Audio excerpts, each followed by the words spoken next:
did I give up on trying to paint 7 paintings at one time? No, I'm still doing it. And I'm going to tell you where I'm at on the 7 paintings, what I've done, and what is still to come.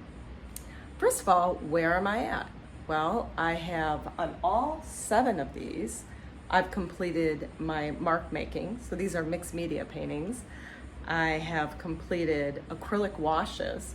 So I went from mark making with inks and charcoal and crayons and all that type of thing to taking acrylics, adding some water, creating a wash with maybe a little bit of a medium, and washing over to kill the white of the archival paper on all of the paintings, and then going on to acrylic glazing. Now I'm adding more glaze to the acrylic and getting juicier colors, and then just working pretty much almost straight acrylic with a little bit of water and some glaze, and starting to add some details and render. What I like to do is keep most of the painting loose, and I usually like to render out the faces, some of the body, that type of thing. So that's what I'm doing right now. So I'm kind of at different stages with that, but I'm trying to keep all of it moving forward almost at the same pace.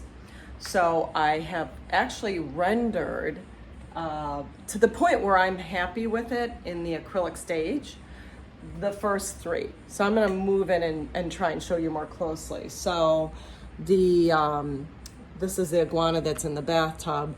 So I have this rendered enough in this area here that I feel really good about this. I like the brightness of it. It's not gonna be this bright when I go into oils, but I like the colors now because I know where it's gonna go.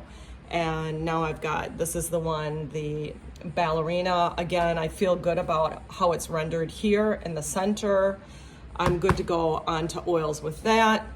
And this is the latest one that I worked on, really rendering out the center part. There's some proportion issues that I'm going to fix with the hat and the leg before I move on. But otherwise, I think it's pretty good as far as being rendered out enough to move on to oils.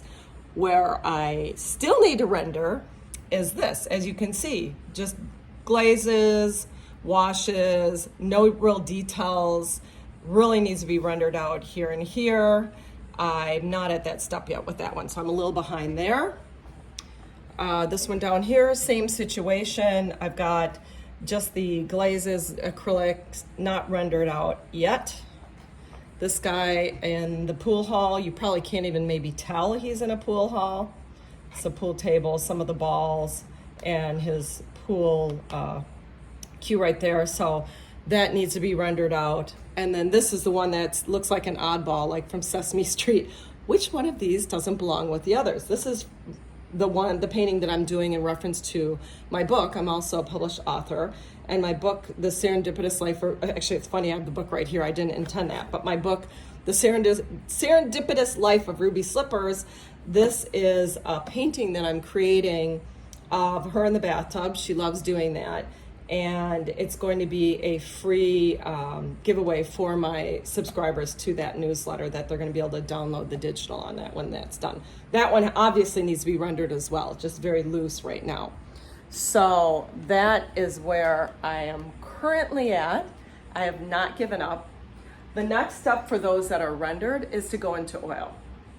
And the oil stage I absolutely love, because this is flat. Acrylic doesn't move forward or backward. It's just flat, and you can see that when you look at these. When I get into oil, oil vibrates. So if it's a warm color of oil, oil is earth and metals, that's what it's created from.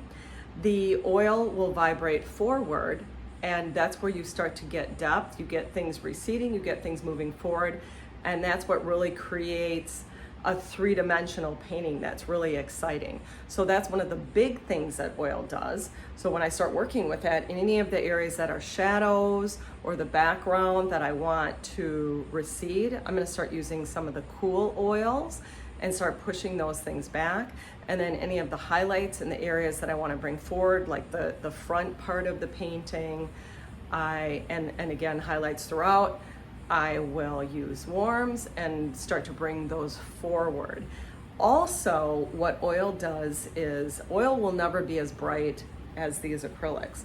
So it actually will temper some of this brightness so that it doesn't look like fluorescence, and create more of a richness, a vibrant richness versus a whoa, shocking brightness. And so I'm really excited for that. And that's it. That's where I'm headed. So the 3 are ready. I've got to render out the other 1, 2, 3, 4, and I'll work on that in the next few days.